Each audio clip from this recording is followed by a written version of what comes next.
Greetings, everyone, and welcome to another edition of the Red Pill Diaries. And I'm glad to have my friend and sometime co-host on the show, Carl Zal, is back with us. Carl, how's it going? How are you, Rishi? Long time no see. It's great to be I'm back. pretty good. I'm pretty. Carl, so many things have transpired. Um, I was looking at uh, what took place with the Iranian-Israeli situation, and now that there's a quote-unquote ceasefire. Um, they are nominating Trump for the for the Nobel Peace Prize, which is crazy because he is one of the ones who actually started the conflict. So, in this crazy world of bizarro politics, what do you think about that, Carl?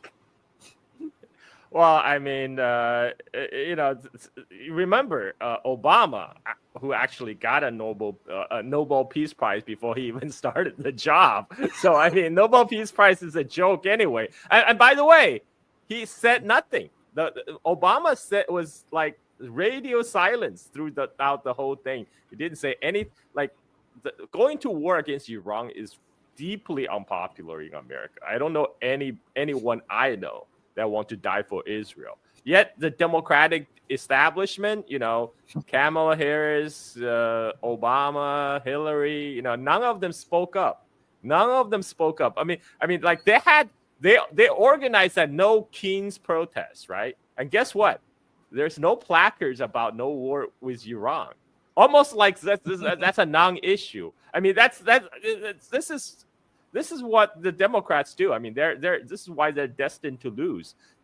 Some people say they hate every war except the current one, right? They hate every war except the current one we got going. And so and because these guys are all depending on the same donors to funding their own campaign, because they know if they speak up against Israel, they're going to get cut off. So they keep quiet. They're, the same people.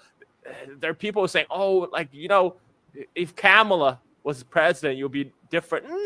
No, you wouldn't. Kamala is fully on the side of Israel. What are you talking about? And so it doesn't matter. We have a uniparty. But the ceasefire, I think the ceasefire is interesting because the Israeli asked for it. Israel actually approached Trump to say, hey, help us out. And originally, they want Trump to go to the bad, to actually go to war against Iran. But that's not going to happen because, this, first of all, the thing they wanted to do, which is regime change in Iran, will be impossible. And especially without a ground invasion. And they can't do a ground invasion today. Back in 2003, the U.S. Army still have enough Army transport ships that allow them to transport 170,000 troops to Middle East. Well, guess what? They scrapped those ships. They don't have them anymore. So they don't even have the capability to ship the troops over, even if they want to. And that was never in the cards. I mean, this is the whole Iraq business was deeply unpopular, even though for days we have been bombarded by legacy media about why we need to go to war against Iran and why we need to liberate Iranian women. So we'll liberate Iranian women by bombing them, right, and killing their families. So the Israel wanted ceasefire because they're losing. They're losing. People are saying no, Carl. Israel is clearly winning the war. They're look at the numbers. They're destroying more. They took out the Iranian top leadership. This is not how war is won. War is not won by by the numbers. The war is won. When it comes down to it, is which side can. And if it's like if you're Muhammad Ali, and you can take most pain, you're gonna stay in the fight. You're gonna win in the end, and that's how the Viet Cong won against the United States. It's not about the numbers, and not about the numbers of people killed or number of hard work it didn't destroy. No, because the Vietnamese knew they could take the pain. Americans can't, because that was not an issue existential for America. Eventually, the U.S. will have to give up, and this is the difference between Israel and Iran. Israel, they have been, launching their aggression with impunity for years, but this is the first time they're getting bombed in downtown Tel Aviv. They're getting their lights switched off by Haifa by Iranian missiles, and they can't keep up because we already know it's reported in Washington Post, Wall Street Journal. Israelis are running out of the interceptor missiles for their Iron Dome system or the American installed THAAD system. I mean, Israel had probably one of the world's most expensive layer missile defenses. When the Iranian missiles come in, first you have all the Jordanians, doing their lackeys work, scrambling their jet, trying to shoot down all the Iranian drones and missiles in the Jordanian airspace. The Iranian missiles made through that, and they have to deal with American THAAD system. And if they made through that, they have to deal with the Iron Dome system. And if they made through that, there's still American navies parked on the eastern side of the Mediterranean use their ship anti-missile system to try to shoot them down. And so what we have known after 12 days is, Iranian missiles are making through. And this is because no matter what kind of anti-missile shield you have, you can always overwhelm it with enough missiles. And because the whole physics, you're using bullets to shoot down bullets. What if the other side just decide to rain down bullets from the sky? You will be overwhelmed. And Iran has like tens of thousands of missiles stored that they've been building up their arsenal for the last for many decades. And this is why the first initial batches of missiles Iran sent over, they were older missiles. They were missiles that have been sitting in their arsenal for like 20, 30 years. So now they dust them off and send them over. And their design is drawing down all those Israeli air defenses.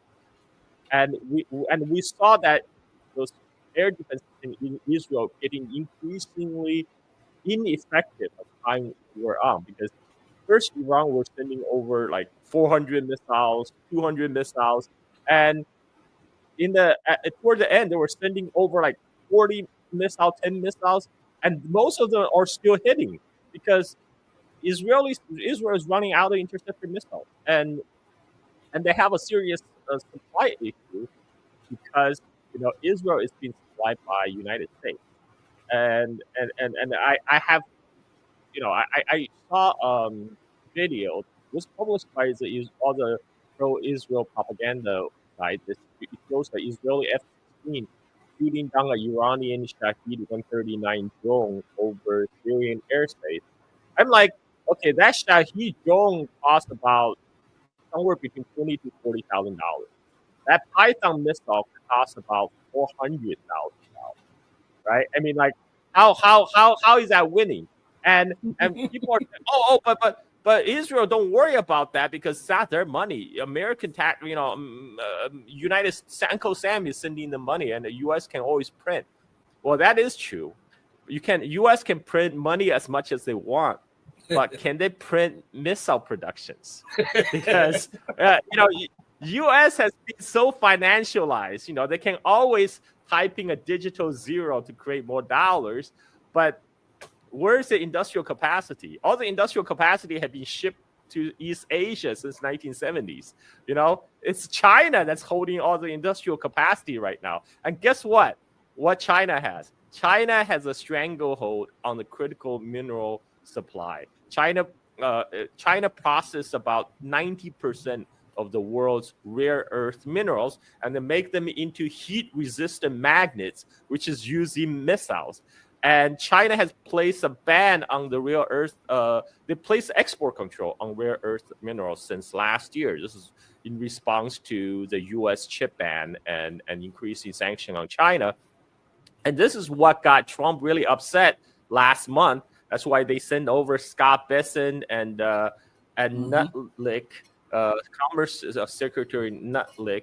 I call him Nutlick because that's what he is. He always lick nuts. And so these guys, they went there to convince China. Okay, let's sit back a little bit. So China said, okay, we'll relax our export control, by granting export license for those rare earth and rare earth magnets to 6 American car makers for 6 months. So right now, the export control is still in place, which means any American company they want to get access to rare earth mineral from China, they have to fill out the application and say, "Dear sir, please can I have some rare earth mineral exports from China?" And the Chinese Commerce Ministry will look at it. It's like, okay, maybe you can have some for 6 months, but they never remove the sanction against Lockheed Martin and all the American defense industry. So that means the more missiles they use up, the less they have in their arsenal, and they're gonna have a problem replacing them because they're not getting their hands on the Sumerians they needed from China, and it's they can't just dig it up from the earth either. Well, first of all, opening up a new mine will take 4 years. But even if they do, guess what? China only produce 60% of. They only mine about 60% of the rare earth. So, however, China dominate the processing side, actually refining the rare earth into heat resistance magnet. All that technology, all the machine tool is Chinese right now. So. All the rare earth they dig up in America currently, they're shipping them to China to process to make them into magnets. And so even if they want to start a domestic industry in America making those magnets themselves, guess what? They're going to have to import Chinese machine tools. They need Chinese technology. And Trump just slapped a huge tariff on all of that, by the way. And it's also up to the Chinese Commerce Ministry whether they're going to approve those machine tools getting sent to United States. So they're going to have, they already face a depletion problem. We know this because Pentagon have sounded an alarm about depletion of their missile arsenals because they have been sending massive amount over to Ukraine and later to Israel. So now this is the real reason Israel is suing for peace, because their missile interceptor is running out in 2 weeks, and after that their sky is wide open. Whereas even though Israel have air superiority, with American support, because American the Israeli F-35 cannot make the flight from Israel to Iran without refueling, and we know the refueling tankers they're provided by the U.S. military. So U.S. has been complicit in the strike the whole time, and so what has Israel accomplished? Did they destroy Iranians' nuclear program? No. Did they effect a regime change? No. So right now they're suing for peace because they want to take a break so they can, because they're not winning this, and this is why Israel Defense Ministry just put out a statement, said, our war with Iran is not over, but we need to focus on Gaza right now. Right? I mean, like they're deciding to focus on core competency, which is genocide. It's easier to massacre defenseless women and children, and so this is a win for Iran, because Iran has shown that it will inflict pain that's unacceptable and unsustainable on the Israeli side, because the size, the difference between Israel and Iran. Iran is a huge country with 92 million people. Iran can absorb the pain, and Iranian people have been living under Western sanction for decades. They are built to withstand pain, whereas Israelis they have been partying right next to freaking Gaza. They have been really literally partying right next to the world's largest open air prison, and what happens when their normal life gets interrupted, right? All these Israelis, they all have multiple passports. They say, oh, we have nowhere to go. If we don't have Israel, we don't have nowhere to go. Nah, you have plenty of places to go. You have American passport, French passport, Polish passport. And when the shit hits the fan, those people will get the hell out. And we saw that. Israel was actually trying to prevent settlers from leaving. So how can you sustain a settler colony if you're running out of settlers, or if your settlers are not staying? That's why Israel saw the writing on the wall, and they knew it's not sustainable. That's why they wanted the ceasefire. For Iranian side, they clearly, they fired the last shot. They are the ones who dictate the timing of the ceasefire. They made sure they got in their last shot at Israel. For Iranian side, they will probably take this time to rebuild their air defense system. So that's one of the weakness that the Israeli strike has exposed, is that Iran, they need to work on their air defense system, and now they can take a breather to rebuild all the missile launchers that has been destroyed on the western part of Iran. And so they can be more effective next time. And as for Trump, Trump, I called Trump's behavior, by the way. Like last week, I was on a show with Jamar Thomas. I said the most likely scenario is Trump is going to do some kind of symbolic strike, and then he will claim victory. He will say mission accomplished. He will say, I'm the great peacemaker by taking out Iran's nuclear program, and please give me Nobel Peace Prize. I mean, it's pretty much unfolded. I mean, I'm going to claim that one because I called it. Because this is Trump.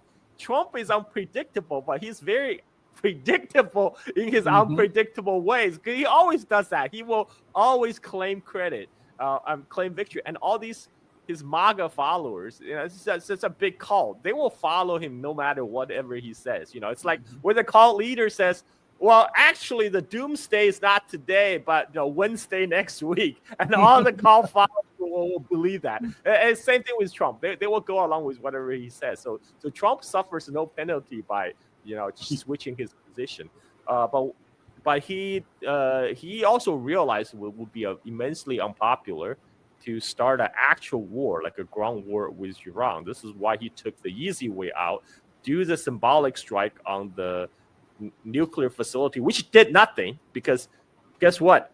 United States actually communicated Iran days in advance. We're gonna do this, don't retaliate. We're gonna do this thing, because we had to do. And so he gave Iran plenty of time to prepare. And the from the satellite images we saw, they left like 6 craters, which obviously was not enough to penetrate the depth to the Iranian Fordo enrichment plant, because that thing was buried at least 80 meters underground. It's basically built underneath a mountain. It's the same principle how NORAD was built in North America. It's built to withstand nuclear blast. So your conventional bomb is just not powerful enough to penetrate that. And they say, but what if we use multiple bunker busters, one on top of another? Well, did you see how they play out? It was like 6 craters right next to each other. So they're not adding on to each other. They're just making more craters. And it's a symbolic strike. And this is why Israel did a follow-up strike. If Trump took out Iran's nuclear facility, why did Israel have to do a follow-up strike? Right. What are they striking, right? So this Iran's nuclear program was not stopped, and we know Iran now have uranium enriched up to 60%. They have been holding off because it was a political decision made at the top that they didn't want to go full nuclear, because they wanted to use that as a negotiation chip to negotiate away the Western sanction on the country, which is understandable, respectable, because they want Iranian people to have normal lives. But the lesson from this latest fiasco is you cannot trust the West in any kind of negotiation. They didn't negotiate in good faith. In fact, the Israeli media said the initial negotiation by Trump was actually they set Iran up to lull them into a false sense of security while Israel did their strike. So U.S. was complicit from the very beginning, and Israel did not want negotiation at all. They killed all the negotiators, Iranian negotiators. You keep on having all these stupid talking heads from Europe, all the American vassals saying, "Oh, we demand Iran return to the negotiation table."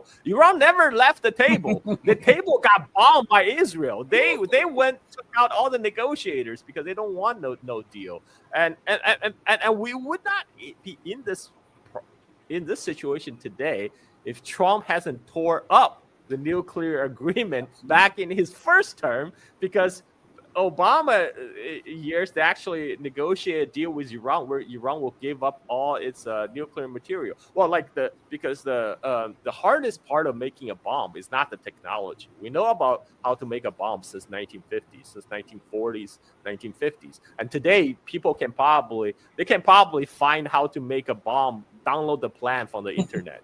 But the hardest part is getting the material to build a bomb, especially the nuclear material, and especially for like a atomic bomb, you need uranium or plutonium, right? The bomb dropped in Nagasaki and Hiroshima. One is a uranium bomb, one is a plutonium bomb. So the first nuclear deal that U.S. signed with Iran said, okay, Iran will send all the uranium to France and have France to process this uranium into fuel rods and then supply them to Iran for use in their civilian nuclear reactor. And after they've been used up and the plutonium was produced, all the plutonium were to be removed and sent to Russia, and Russia would dispose of nuclear waste. Under that deal, Iran would have no nuclear material to build the bomb with. But guess what? Trump tore up that agreement. So that allowed Iran to retain those uranium and continually to refine them to up to 60%, up to the limit, they were still well under the limit that were allowed under, IAEA. But now they are a nuclear threshold state, which means they may not have a nuclear bomb, but with some time and a little bit of work, they can get there. But they made a strategic decision not to go nuclear because they thought they could use that as a bargain chip with the West to make the West lift the sanction on them. But now, after this whole thing, I think it's going to be a matter of time before Iran goes for nuclear, because the choice is obvious. You see, the only reason U.S. and Israel bomb Iran is because Iran doesn't have a nuclear weapon, doesn't have a nuclear bomb. And, you don't see them making the same kind of threat against North Korea. Nobody is crazy enough to say, we're gonna bomb Pyongyang, we're gonna take out Kim Jong-un. Nobody says that because they know that would be crazy. And so, you have Gaddafi and Saddam who voluntarily gave up their nuclear program to improve their ties with the West. And where are they now? And then you have North Korea. Kim Jong-un is still, there's no war touching his country. And so, I mean, I think if Iran really makes the decision to go full nuclear, I think that can happen quickly, because I was reading there's an article from the Bulletin for Atomic Scientists, and they compare. So supposedly, back in 2018, Israel has hijacked. They were able to hack into the Iran nuclear archive. They saw the specification what Iran would like to have if they go nuclear. Is that Iran would like to have like about 10 bombs that has a yield about 20 kilotons, and the dimension and everything make them similar to kind of the Chinese atomic bomb that was first exploded in the 1960s. So for the Chinese, if you look at the Chinese experience making the atomic bomb, they had everything ready to go in 1963, just waiting for the material to be ready, all the enriched uranium and the plutonium to be ready. So by 1964, when the decision was made, they were able to do that, like do the test explosion in a few weeks. So I and that was 1960s. Today Iran has much more resources, much more technology at their disposal. If they really wanted to, you wouldn't take them more than a year to get that done. And I think it's just a matter of time when they make that decision to go full nuclear at this point. Some of the people that Israel thought they killed in the first strike are now showing up. One of the heads of the Navy, he was hurt bad. He was an advisor to the Ayatollah, and he is now recovering. And just today, the head of the Quds force, whom they said they killed, was celebrating with the people. It's a video of him out in Tehran with the people celebrating the victory over over Israel. Now, with that said, Carl, I'm going to play a clip here, and after that, I want us to follow it up, because anybody in their right mind would not, after you find out that the IAEA was passing over all of this information to Israel and the United States, so that professionals, people of learned caliber of the universities were targeted and assassinated, plus the high officials in the IRGC.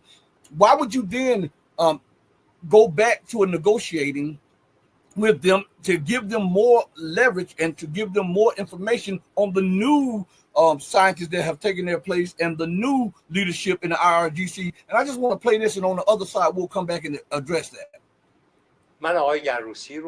I consider Mr. Grossi an Israeli agent. His appointment to this post was orchestrated by the Americans and supported, it is claimed, by the Zionist regime for its own specific goals. At the beginning of his tenure, in his early days in office, he went on a trip to Israel without telling the Israelis, you should join the NPT, make commitments to allow the agency to monitor your activities. He didn't say any of these things. Alongside all the threats Israel made in the last year or two to attack Iran's nuclear facilities, Mr. Grossi never seriously opposed these Zionist actions. My personal opinion is that Trump's claim of negotiations and his letter was a ploy to prepare Israel for attack. The final round of negotiations was supposed to take place 2 days later. They presented a plan. We were going to present ours on Sunday. Therefore, Trump was aware of the attack. Trump facilitated this attack. The US provided support for these attacks.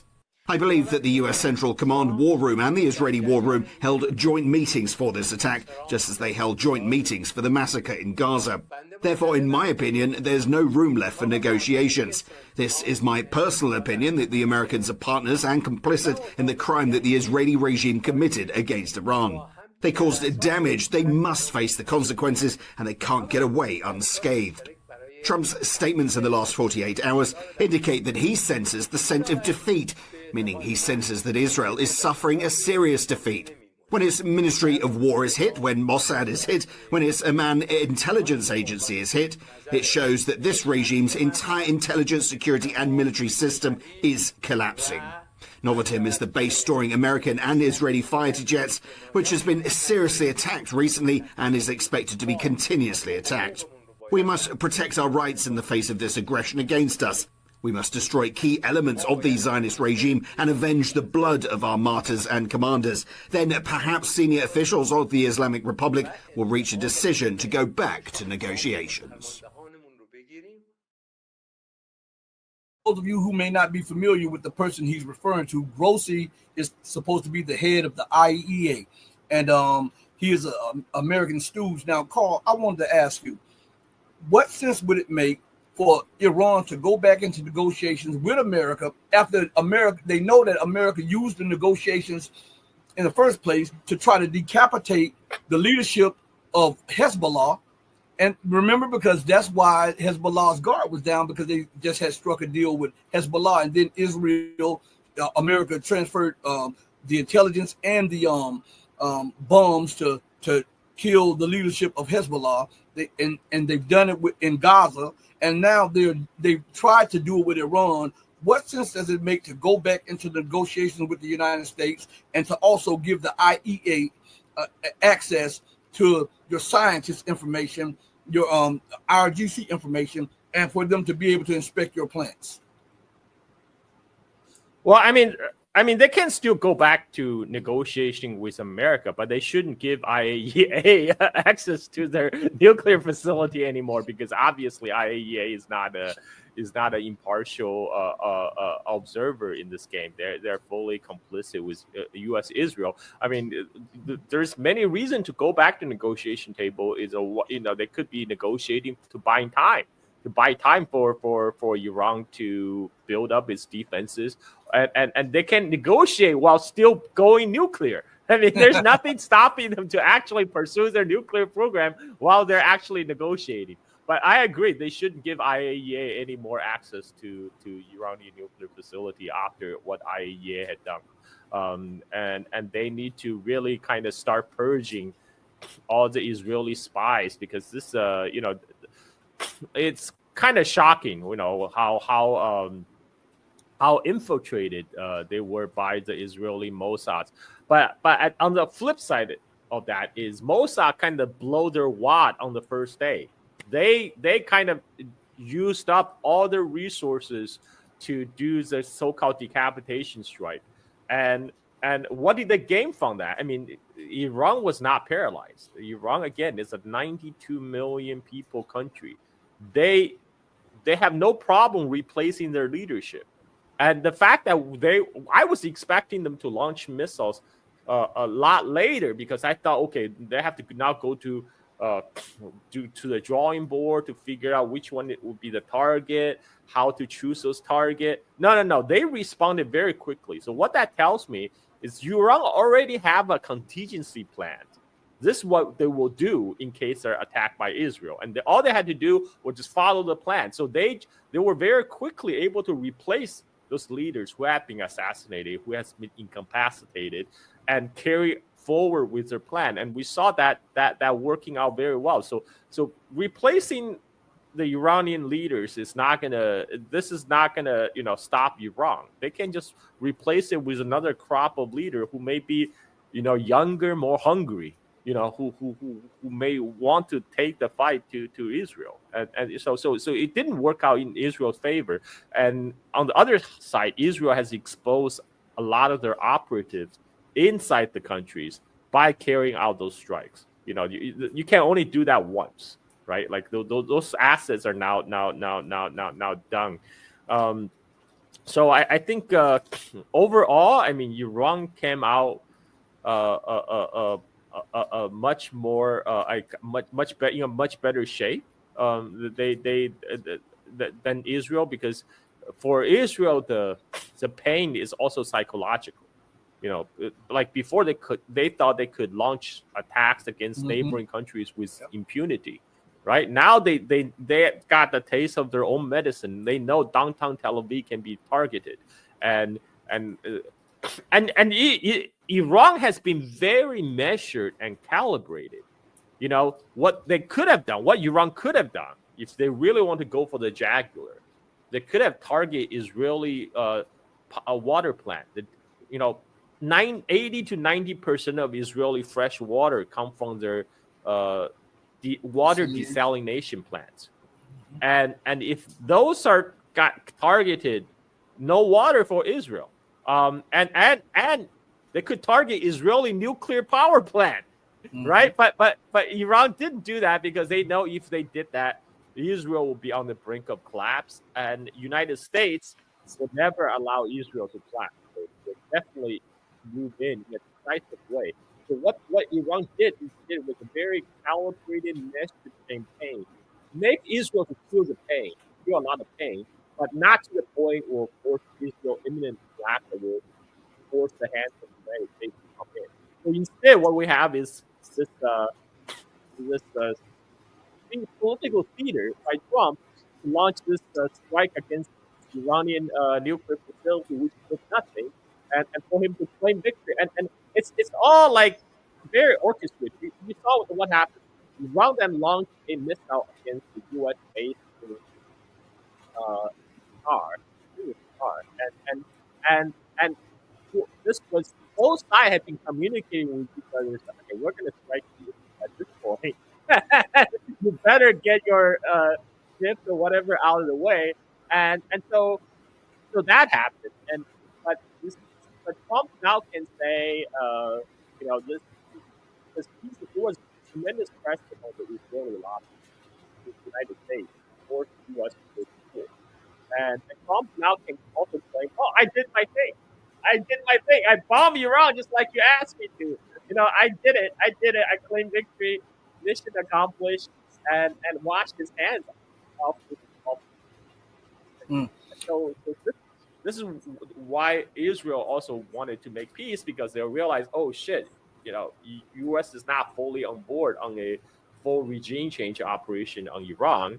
The Americans don't want to die for us, those bastards, and this is why they chose the ceasefire option. I think what Iran can do now, while they have this ceasefire, is to build up their defense system. One of the problems with the Iranian air defense is, they don't really have they don't really have an air force. They have those like old ass F-14s that Iranian Shah purchased from United States back before 1979 Islamic Revolution, and of course, U.S. and Israel made like all these big deal out of the satellite images of Israel bombing those planes. I mean, those planes are not going to do anything anyway. I mean, like, this is 2025. So what Iran now need to do is to rebuild its air force.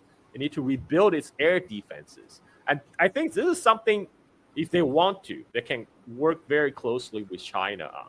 Yeah. Because China can provide very cheap and very effective fighter planes. As Pakistan has shown, right? Pakistan had got them the J-10Cs. China was ready to export them. There was a talk about Egypt acquiring them. So I mean, I'm sure. And Iran had been under the international arms embargo for decades, but that embargo expired last year. So this is now Iran can go to China and Russia, buy more arms. And originally, I think there were deals announced that they were going to buy the Russian S-300s, even S-400, and then they're going to buy the Russian Su-35. But the deal was, like, I think, easier because Russia was distracted by the Ukraine war, or like for whatever reason they haven't been delivered, to Iran. So Iran didn't receive those while they were facing the Israeli strike. That's why they were so vulnerable. Their airspace was wide open. So I think that's one of the reasons the Iranian delegate immediately went to Moscow after this. They have been coordinating with Putin. They're probably talking about how can we get those delivery fast track to Iran. In the meantime, if Russia is being held up by maybe because their focus is on Ukraine war right now, and maybe some production bottleneck, China faced no such problem. China has, like as a U.S. legacy media says, China has overcapacity, right? They have overcapacity in everything. So they can very quickly ramp up the air force by purchasing Chinese J-10C, and it has shown effective with the and they can buy the Chinese air defense. Carl, your mic is muffled. Oh, okay. How about now? Is this better? Okay. I was moving too far away from my mic. Is this better now? Okay. Yes. So I think that's a opportunity if they haven't done it already. And another thing is you can't rely on GPS or Starlink, so this is another area where Iran can work with China to leverage China's BeiDou system. China built, China also, they don't rely on GPS. They build their own satellite constellation, the BeiDou system, for navigation, and that will be crucial for targeting and getting the satellite intelligence and stuff like that. These are like concrete steps that Iran can take in the meantime to work with China and Russia to buff up their air defense and to rebuild their air force. And the J-10C is more than a match for Israeli F-16s, and now the Chinese J-35s just enter production. So and there was already talks of Pakistan looking to acquire them. I'm sure China would also, if they're going to export it to Pakistan, I'm sure they will have no problem exporting them to Iran. And the J-35s will be more than a match for Israeli F-35s. Now that's what I would like to see. I would like to see J-35 shooting those F-35 out of the sky, and then then I would like to see all the copians that flow from the Twitter. It's like, oh my God, the Chinese copycat shut down our F-35. No, oh no, the Timu F-35 shoot down our F-35. Yeah. I think that's the best course for Iran right now. I think because there are little constraints on China, and China is willing for technology transfers, I think that would probably be the best route to go for Iran, because Iran prides itself on taking technology and then indigenizing it or whatever, and the Chinese doesn't have all those stipulations that the Western nations have on theirs. So I believe even if they could not get the J-10, they could get the J-17 Block 3. That's on par with the F-15s, the F-16s. I think that would help them out, because China could churn those things out real quick for them, and they can be in there. And then they could while they're learning the ins and out of them, the Chinese will build a plant for them for maintenance and all of that stuff. The same as they did for Pakistan. I think when it comes to Russia, I think it may be a while before they deliver stuff, because again, they're dealing with the United States and Armenia. They're dealing with them back in Georgia. They're dealing with them in Ukraine. They're dealing with them in Moldova, Romania, and all of this stuff like that. So I believe that if Iran wanted to utilize this time in the most productive way, I think they should get some off-the-shelf J-10s or J-17s from China and sign a technology transfer deal to them, also to get those new air defense systems that China has. I heard those they in tests they were more efficient than the S-300 plus systems and stuff like that. So I think that would be a good thing for them to do. But Carl, there's been a blackout in the Western world about the severe damage that was inflicted upon Israel. All we saw was what Israel did to Iran, and it was hyped up 100 times over. Now, this is something that came to my mind. When we got a chance to see the destruction that Iran, the little bit of the destruction that they were able to show about what Iran was doing, notice that the death count stayed the same. These buildings, all of these buildings that were being destroyed, they never upped the death count in Israel, and these were intelligence buildings. The Israeli Pentagon, these military bases, and yet Israel is saying they only suffered 24 deaths and 600 injuries, and we saw whole blocks destroyed. So you're telling me that all of those people were gone from those buildings every time that they were hit? Something is not adding up. I think the death toll is higher, the destruction is greater. And why do you think that nobody has challenged the Israeli death toll and the destruction toll that has hit Israel? Well, I mean, Israel, first of all, they have really clamped down on displaying social media videos showing the damage, showing the hits. And if they put an edict to stop people doing that, that means it's looking bad. They don't have to do that if it shows no damage. The fact that there's full damage control mode to prohibit anybody from showing these aftermath pictures and videos, that means they know it's bad for the morale, and that's one thing they cannot afford, because that just means more settlers will be spooked from leaving Israel, and that's what they cannot afford as a settler colony. They cannot lose settlers. But it's these again. In the end, it's not about how much pain you inflict; it's how much pain you can withstand. Mm-hmm. It's a Muhammad Ali analogy. The Muhammad Ali is the greatest because he can take a lot of punches, and you will not be able to take many of his punches back. And that's how he win. And this is that's Iran will be able to absorb a lot of blows coming from Israel, but Israel is not cannot have this long sustained campaign against itself by Iran, because their economy is already on the brinks of collapse because their genocidal campaign in Gaza was draining all the resources. And if people can't even function and have a normal life, forget it. People were gonna get out and go to North America, go to Europe, where they come from, and Israel will be a shell of its former self. And this is why they are, again, about the ceasefire. How many ceasefire did Israel break? It's like what, 926? I mean, like, so don't expect this ceasefire to hold for long.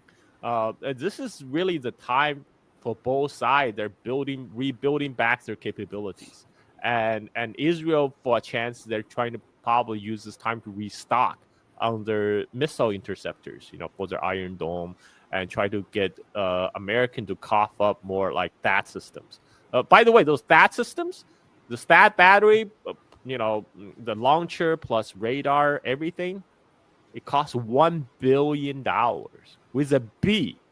And each THAAD missile, interceptor missile, costs $12 to $13 million. I mean, Israel was shooting like somewhere around $286 million a night, right, into the sky to stop the Iranian missiles. And again, the dollar amount itself, that may not matter much. It's about the real supply constraint, because, like I said, U.S. can print dollars, they can't print missiles, and the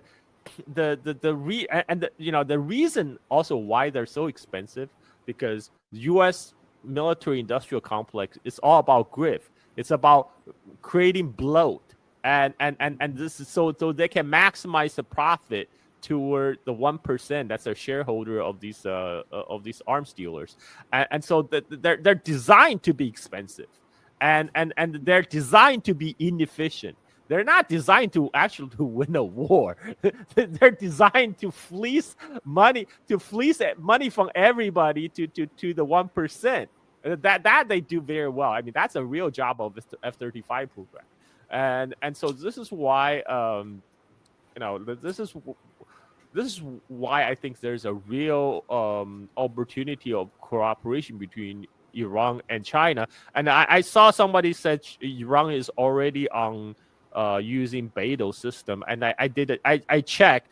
There is a article from Jamestown Foundation, and that said back in 2021, Iran was granted full access to PRC's Beidou satellite system for military purposes. So I mean that means the Beidou system is already helping Iranian missile to find their targets, and then they can keep working on that. They can keep on building upon that relationship. I think that's this is if US won a proxy war, that's not a proxy war US can win, because US cannot win against the production capacity of China. Right. IXIO says, how much for Hermes 9000? According to Google AI overview, it says the Hermes 900 drone emit 9,000. Typically costs between 10 and 30 million per unit, but some people say it's upwards of 50 million per unit. So that's a lot of money. That's a lot of money that is going down the drain. Now that's by design. That's a feature, not a bug. That's designed to be expensive, And whereas those Iranian Shahed drones, they're using motorcycle motors, right? Like the same motors that power motorcycles. They can crank those things out, no problem. I was looking at a clip on Telegram, and I was seeing that in the destruction, you had people crying in Hebrew and saying, why is this happening to us? Tel Aviv and Haifa is looking like Gaza. And I'm like, oh, so long as you can bomb Gaza with impunity, that's okay, and you can reduce that to rubble. And then your government can try to decapitate another government, and when they strike back, that's not okay. What is your thoughts on that? Well, this is the thing, right? They're crying when a Iranian missile hit a hospital or whatever. It's like, look, you have been doing this in Gaza for a year now, and at this point, nobody is your crying for sympathy is falling on deaf ears because nobody cares. Nobody give a fuck. Like people. In fact, people are cheering. People are cheering when the Iranian missiles are landing. You saw all those TikTok videos with like Iranian missile hitting Haifa and Tel Aviv, and then they play the background music called the Boom Boom Tel Aviv, and people are cheering, and they're getting what they deserve, and I wish for them what they wish for the Palestinians. So they're not going to win any sympathy card. This is why I say Iran has been relatively restrained, because I do believe even if those missiles that hit residential areas, because the Iranian targeting system rather than intentional, because Israel aerial campaign against Iran did do some damage. That means Iran was also using had to rely some older missiles, which is not as accurate. And this is where during the ceasefire now Iran can build up their to restock their arsenals of more advanced missiles, to replace those older missiles. Okay. In the chat, Brooke Chen says, question for Carl. What do you think about the Golden Dome? That's another grift, man. It's like Iron Dome, Golden Dome, Diamond Dome. It doesn't matter. Any kind of missile shield system can be overwhelmed with enough missiles. And this is why I thought it was silly when people were saying, "Oh my God!" I saw one Twitter guy, I think like Matt Palmer or whatever, on Twitter. He said, "Oh my God, we're wasting those precious THAAD missiles that could protect our aircraft carriers against China." I'm like, look, if your THAAD missile can't even protect Israel from Iranian missiles, forget about China. Because China have way more production capacity, they have way more missile, and they have way more advanced missiles. And China is literally producing. People seen the videos of Chinese missile factories? They're producing missiles in lights off factories, fully automated, run by robots. They can crank out missiles 24/7 nonstop. And guess what? They don't have a supply problem of like critical minerals because they already make them. They have all the critical minerals they need to make those missiles. So, whatever Iron Dome, gold dome, aluminum dome, it doesn't matter. When you have enough missiles, it's gonna overwhelm it. And the real purpose of gold dome is, again, it's a grift. You just suck up more money into this military industrial complex. This is why the U.S. official military budget is now over $1 trillion, right? And like the Trump came into the office, said, "I'm gonna cut the government grift. I'm gonna cut." Well, guess what? They cut everything to increase the military budget. I mean, it's not even like it doesn't even compare to the increase. And this is just the official military budget. We know they spend way more because all the money they send to Ukraine, that's not included part in the military budget. Neither are those ammunitions are sent to Israel. That's not part of the official Pentagon budget. And so the Pentagon itself, it has not been audited for decades now. So nobody actually knows how much they're spending. And but that's what Gold Dome is really designed for. It's just like F-35. It's designed for suck money from everybody else to funnel to 1%. It's not really meant to actually do anything. I had a clip somewhere, and I can't find it at this moment, but it was Michael Maloof, former Pentagon. He worked in the Pentagon. He said the U.S. military budget, black budget, has been over $1 trillion for the longest. And he said, and whatever the U.S. tells you their budget is, you multiply that by 2 or 3 times. And so we get a true estimate by doing that, multiplying whatever they tell us by 2 or 3 times. Now, I want to say this, Carl. You and I, we've been talking for a couple of years about America eyeing Iran. And the reason we've been saying it is because of it is the underbelly. You and I talked about this a lot. Iran is the underbelly of China, Pakistan, India, and Russia. And it is crucial that the United States brings Iran to yield because they believe that they can interrupt the Belt and Road, and they believe that they can hijack Iran's oil and gas reserves and control that whole area over there, the land, the water, and the skies, to have Russia and China completely surrounded so that they can stop the north-south corridor and have a control over China's economic rise.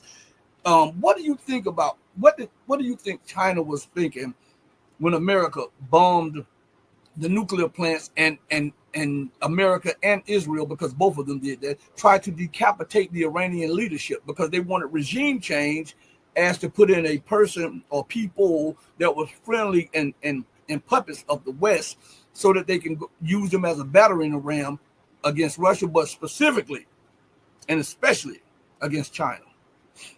Well, did you see that the former crown prince of Iran has been getting all kind of media access to all the legacy media? Like, he's gonna be installed back as be on the throne. But he notice he's not talking to any actual American officials. He's talking to the talking heads because he is just a distraction. Nobody seriously is trying to install him as a new leader of Iran because there's no serious plans in place for regime change.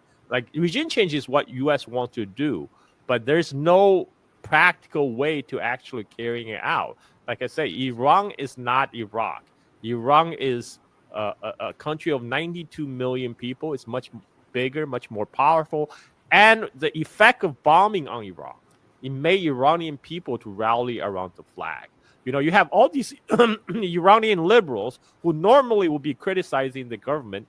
They're coming out in the streets, women without hijabs, flowing hair, and there's like, we need the bomb. We need the nukes. We need to defend ourselves. So everybody is demanding Iranian government to nuke up. And that's the effect, because Iranian people, they're patriotic people. Even the ones that may have disagreement with their government, they don't want to be bombed. They want to be protected. And so this is the whole Iranian regime change. It's a fantasy. That's all it is. It's a fantasy. And so far, China has. The Chinese Prime Minister, Foreign Minister Wang Yi met with the Iranian Foreign Minister immediately after Israeli strike, and China explicitly condemned Israeli aggression against Iran, and in the release of their talk, it says China fully support Iran's effort to safeguard its sovereignty and territorial integrity.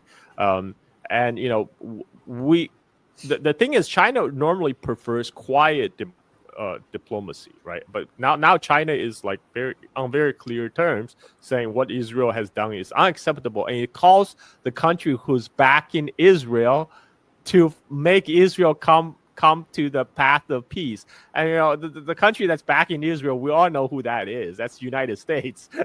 and so China rhetorically, China has already made its position known. What we don't know is what's happening in the background, because that's where China prefer to do to actually carry out its diplomacy is the quiet diplomacy. That's where we don't know what kind of agreement they have signed with Iran. What military cooperation that they may have or intelligence sharing they have agreed upon with Iran. But what we do know is that China would not like to see Iran fall. The same way China does not want to see Russia fall. This is why China throw Russia the economic lifeline. They refuse to join on the Western sanctions by maintaining the trade line open. And they're doing the same with Iran. Currently, China buys more than 89% of the Iranian oil export. Despite the sanctions, and the way they so because of sanctions, Iran was unable to sell its oil and gas to other countries, but China was still taking them in, and this by alone is kind of keeping the Iranian economy afloat at this moment. And I'm more interested to know, we may find out later, what kind of concrete defense cooperation they have between the two countries. I mean, I said there's many areas to cooperate. There have been examples in the past where China led Iran to to have their license build Chinese weapon platform. I mean, we'll probably see more of that in the future. But by the time we know it, will already, because they will be ready and to be displayed. But in any case, China would not like to see Iran fail. But the U.S. aggression against Iran also put kind of India in an interesting position, because India has traditionally been very friendly with Iran, but India is also trying to get cozy with Israel and United States. And India has this whole idea of the North-South Corridor project, where it's to link Mumbai with the Chabad port in Iran. But Iran is getting bombed right now, so now India has been put into an awkward place, right? Like Iran is your supposedly friendly country and your supposed ally. And what do you do in such a situation? And it also shows Iranians, where would you, where you stand on this issue.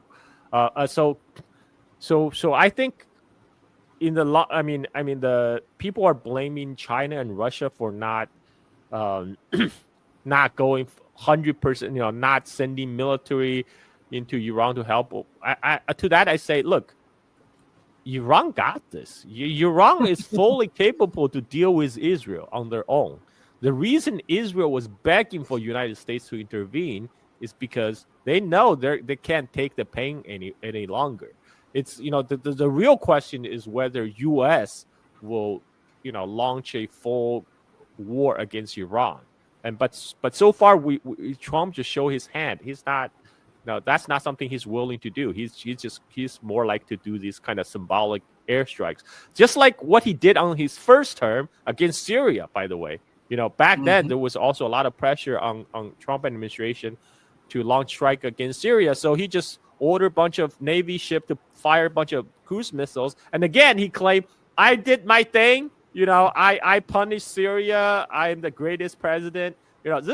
But it actually changed very little facts on the ground back then, and it's just so now in this case, China and Russia didn't have to directly get involved. All they have to do just keep on providing Iran with diplomatic support, but in the back, continue to provide Iran with some material and economic support that Iran need, and so they're going to continue to share intelligence, military technology, and there'll be more weapon system sent to Iran in the future. By the way, the international arms embargo on Iran expired in 2020. So now there's nothing to stop Russia and China to send more advanced weapon system to Iran anymore. And I expect to see more such transfers in the future.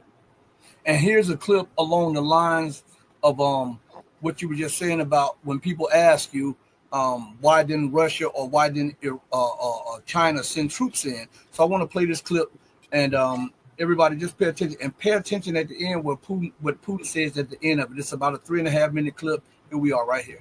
And as the war between Iran and Israel escalates, the Russian president has urged both nations to de-escalate, and on speculation of the U.S. getting directly involved in Israel's war against Iran, the Kremlin has said that it would have negative consequences Earlier in the day, the Russian president held a telephonic conversation with the Chinese president. Both the leaders jointly condemned Israel's action on Iran. In fact, Russia has also warned the U.S. against direct involvement in the Iran war. The Kremlin has urged Israel to immediately halt the air attacks on Bushehr nuclear plant, where Russian experts are currently working.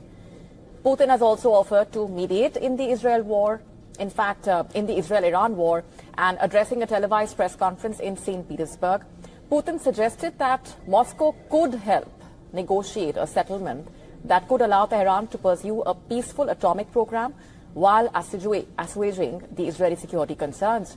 In January, Russia and Iran had signed a comprehensive strategic partnership agreement. But Putin clarified that the agreement does not relate to the defense sphere. He also said that Russia had earlier offered Iran projects in the field of air defense systems, but Tehran showed little interest at that time. We once offered our Iranian friends to work in the area of air defense systems. The partners did not show much interest at the time, and that was it. As for the agreement you mentioned about strategic partnership, there are no articles related to the defense sphere. That is the second thing. And the third thing is that our Iranian friends do not ask us about it.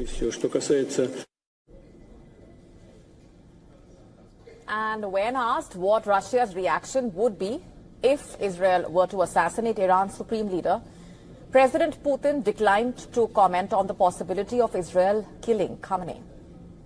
President Putin further added that he has had discussions with the US, Iran, Israel, and that Iran's interest in peaceful nuclear energy can be ensured.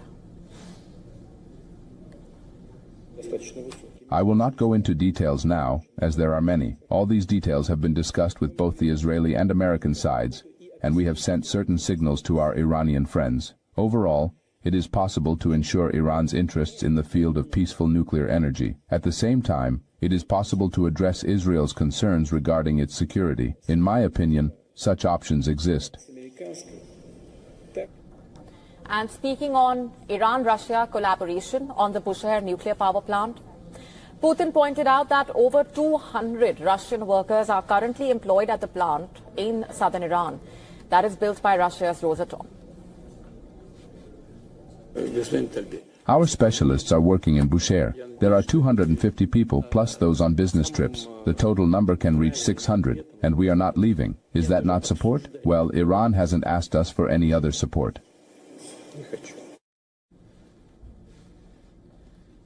The Bushehr nuclear power plant is Iran's first. So, I think it took Carl off.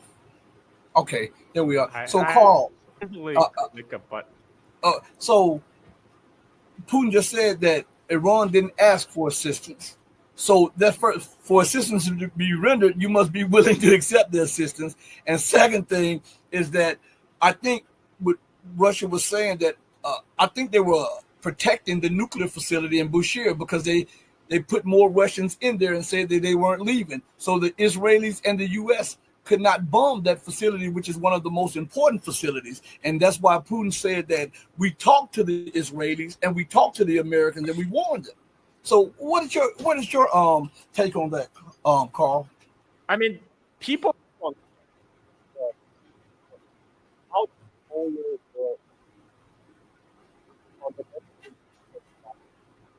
Your mic is out.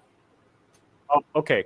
Can you hear me now? Yes. Is this better? I was Yes. speaking too far from my mic. I'll just hold it closer. People need to understand that the multipolar vision of the BRICS is fundamentally different. The unipolar world that's dominated by United States. In the multipolar world, every country is a sovereign country, sovereign state, whereas U.S. only have vassal states, right? Iran is a sovereign country, and they take their own sovereignty very seriously. And you know, Iran is not a helpless child. Iran can handle themselves vis-a-vis Israel. This is why, it's correct. Iran didn't ask for help because they got this. Against Israel, they got this. The big question, of course, is America going to step in on Israel's behalf? Again, before America has done anything, what's Russia and China gonna do if Iran did not ask for help, right? And I'm sure there are things going on in the background, like you mentioned. I'm sure Russia has passed a warning to U.S. and Israel to make sure do not endanger the life of those Russian engineers. And some of these things not to be always need to be said in public. And Russia and China will support Iran regardless. It doesn't mean they need to steam their aircraft carriers into the Persian Gulf and to spark off a World War III. There's no need for that. I mean, and this is what Putin is saying is actually an echo of what has been said by Iranian defense officials on their side. They have repeatedly said their aim is to defend Iranian sovereignty, and that means they try to rely on themselves as much as they can. They want to move away from the era when, like during the Shah's reign, Iran imported everything Western, from American and Europe for its defense needs. They are working on indigenization and self-reliance for their military industry, and this is where whenever they have deal with Iran, with Russia or China, for example, they try to ask for one, technology transfer, and two, to allow to have indigenous production, to have them produce in Iran. That's important for them, and I think this is what people need to understand. This is a very serious issue for Iran. They're not vassals of China or Russia.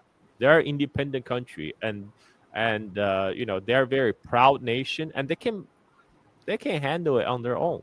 A lot of people are, they're too much doomers because they are bought into this kind of notion of United States as this indestructible Captain America that's just gonna crush all opposition under its feet. No, it's not like that. U.S. is also a country that works under serious resource and supply constraint. Right now, U.S. actually do not have the capability to wage a two-front war, and a lot of these cracks of the restraint and resource constraint is already showing. It already showed when U.S. waged an aerial campaign against Yemen. And they went out. The U.S. Navy, according to the U.S. naval commander, that we engaged in the most intense naval fight since World War II. And guess what? They got their ass kicked. They lost 3 F-18 jets against a country with no air defense and no air force. And there was also reports they almost lost an F-35 to Yemeni missiles. So this is not, U.S.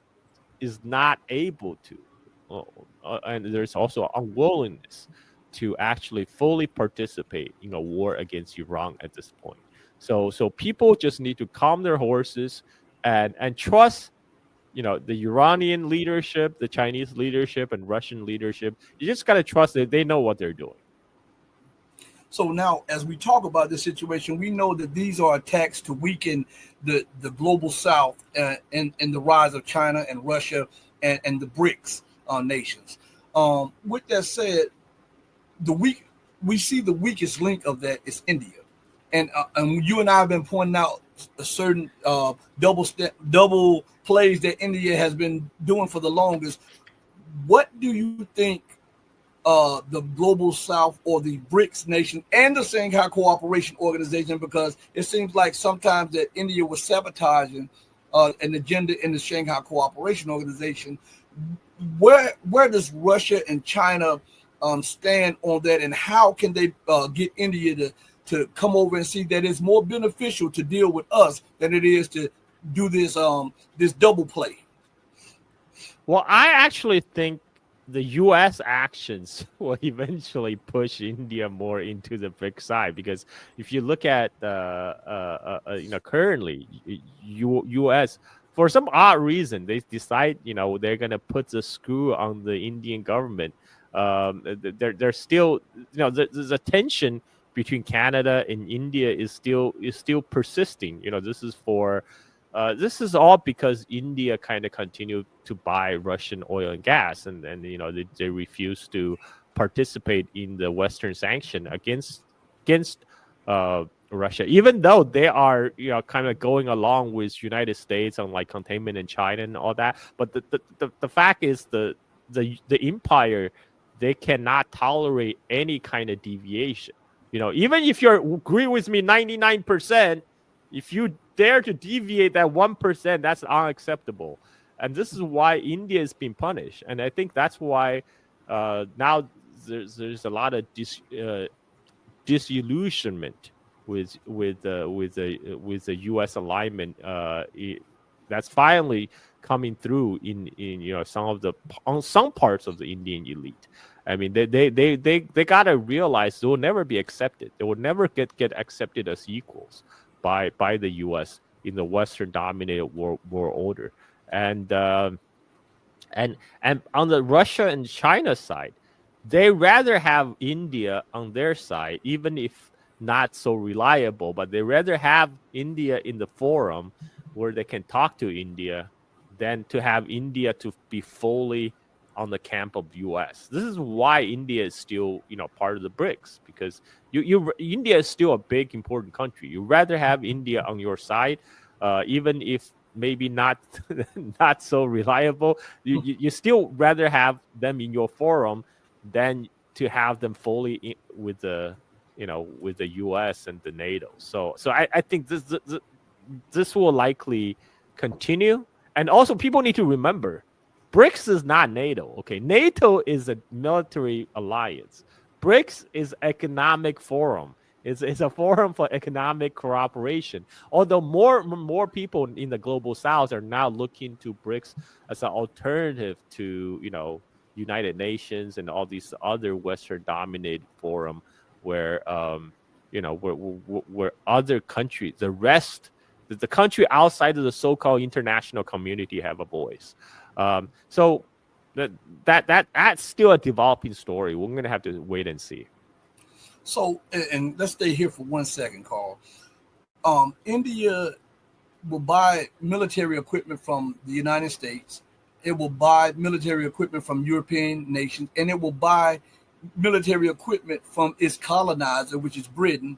Yet when China offers technology transfer and to help it independently, they look at China suspiciously when they only had one war against China, but Britain has stolen trillions and trillions of dollars from them. I mean, how can they compartmentalize? How can they be stuck in this paradigm?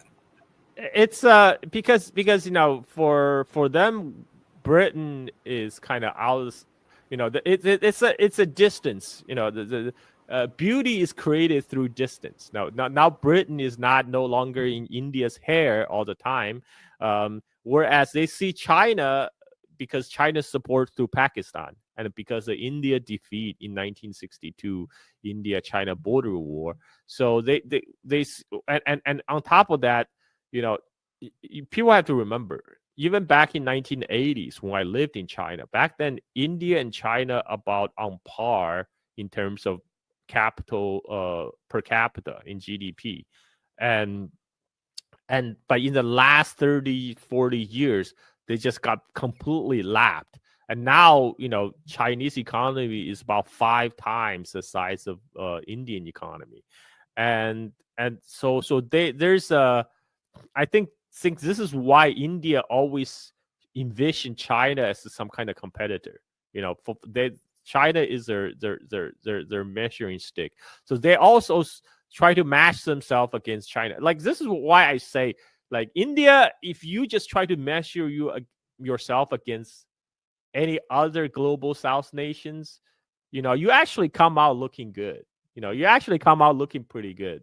but don't compare yourself with China, because that's just China is just outlier, right? You're just gonna like create a lot of opportunity for like copium and hopium, because just don't compare yourself with China. Compare yourself with other global South nations. India still did okay, still did relatively okay. And but I think it's because of that, because the psychologically, because of defeat in 1962 and the fact that China has overtaken India so much economically, plus China's support for Pakistan, and India has never gotten over like the trauma of partition, and never kind of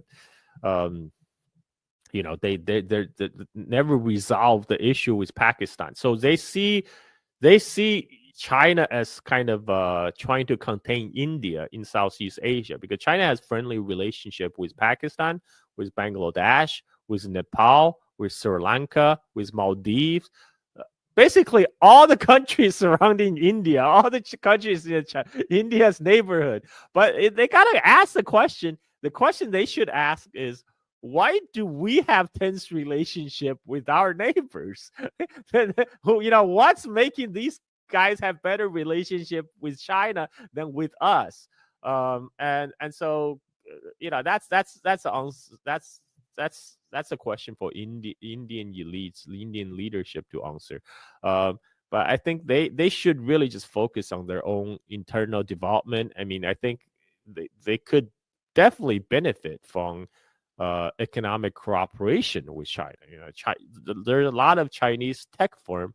They were perfectly willing to invest in India startup scene. They were until they got kicked out.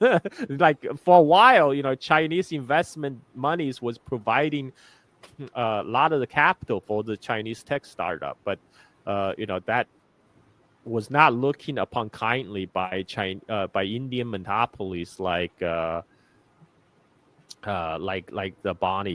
Abanis, and they are the ones who are funding the Indian government. They're the one funding BJP and Modi's government. So they got Modi to shut down all these Chinese competitors.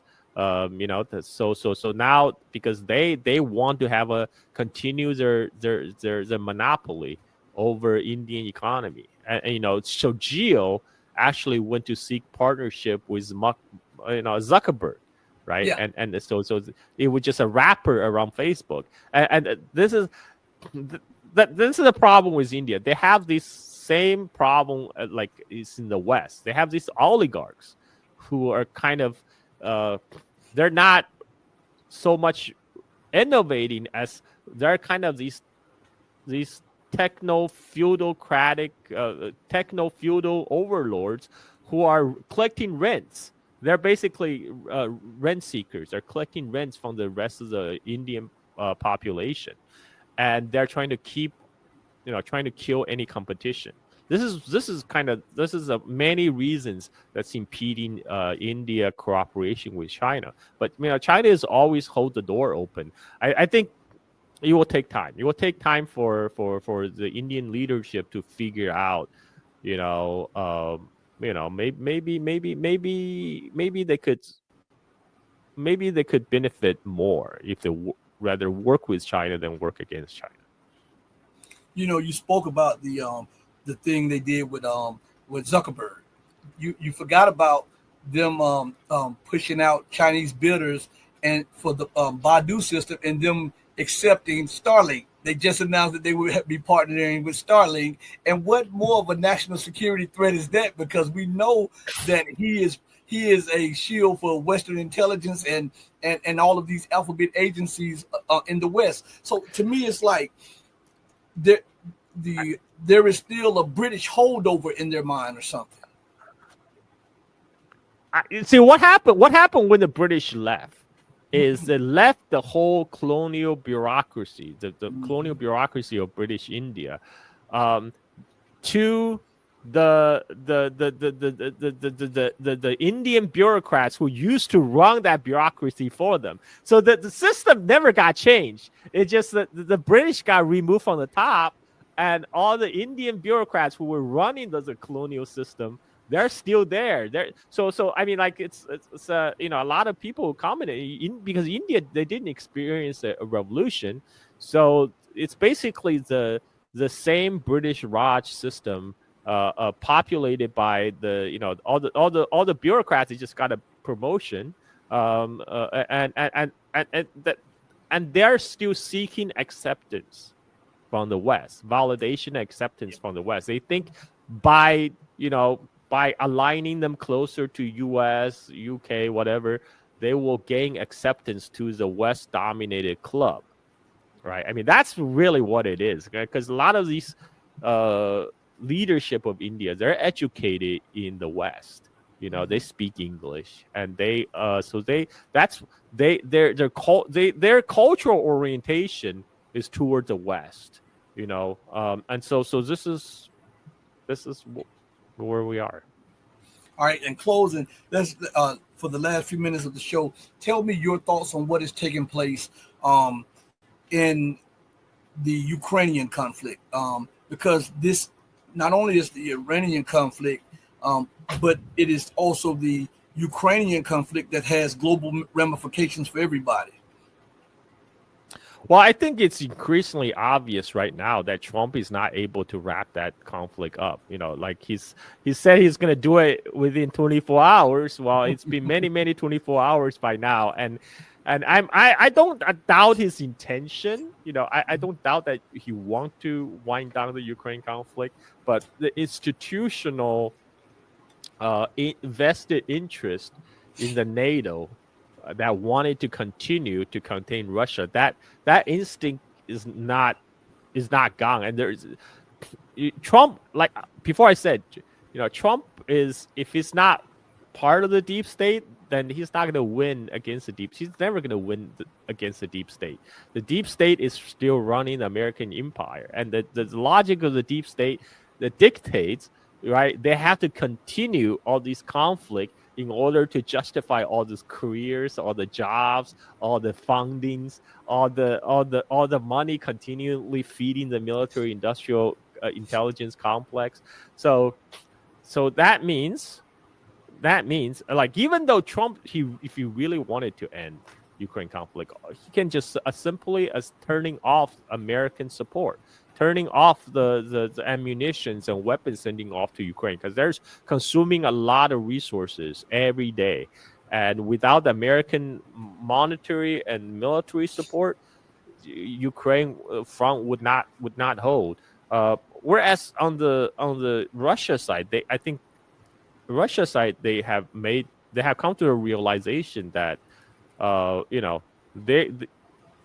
they are the ones who's winning the battlefield right now. They are dictating the terms. They're not gonna. This is why they're not abiding any kind of imposed ceasefire by the West, by the NATO. Russia is gonna set its own terms on how they want to wrap up the conflict, and I do believe Russia do eventually want to wrap up the conflict. But now it's going to be on Russia's terms, and there's nothing NATO can do about it, because they have already thrown against everything. They already thrown everything against Russia. Nothing worked, and so Russia will probably be preoccupied with the Ukraine for the immediate future.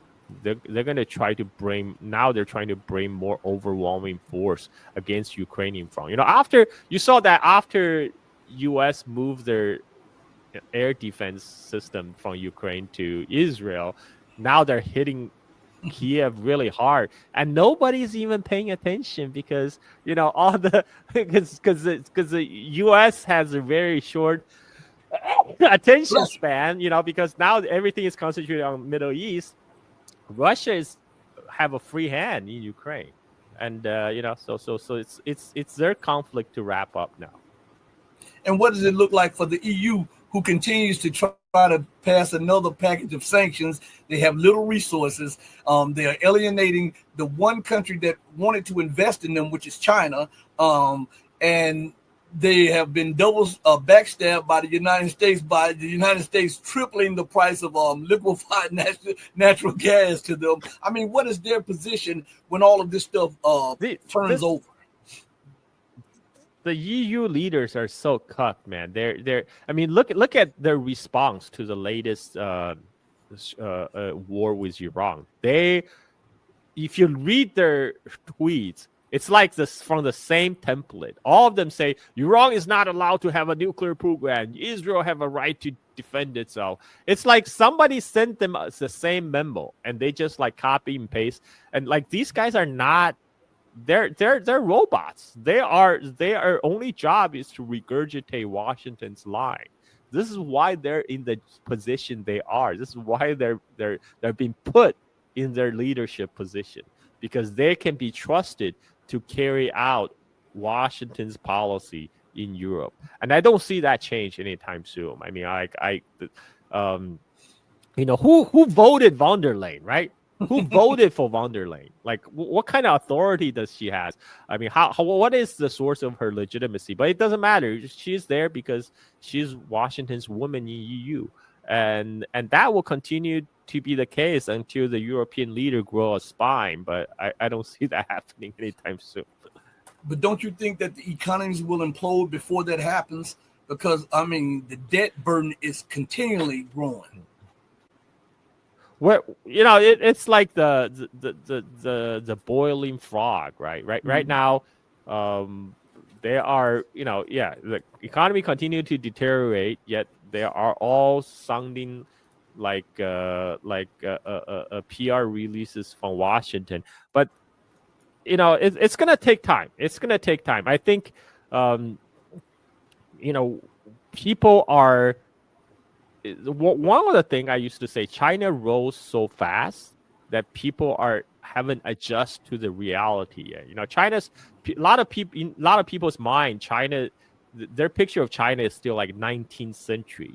Coolie hats, rice paddies, water buffalo.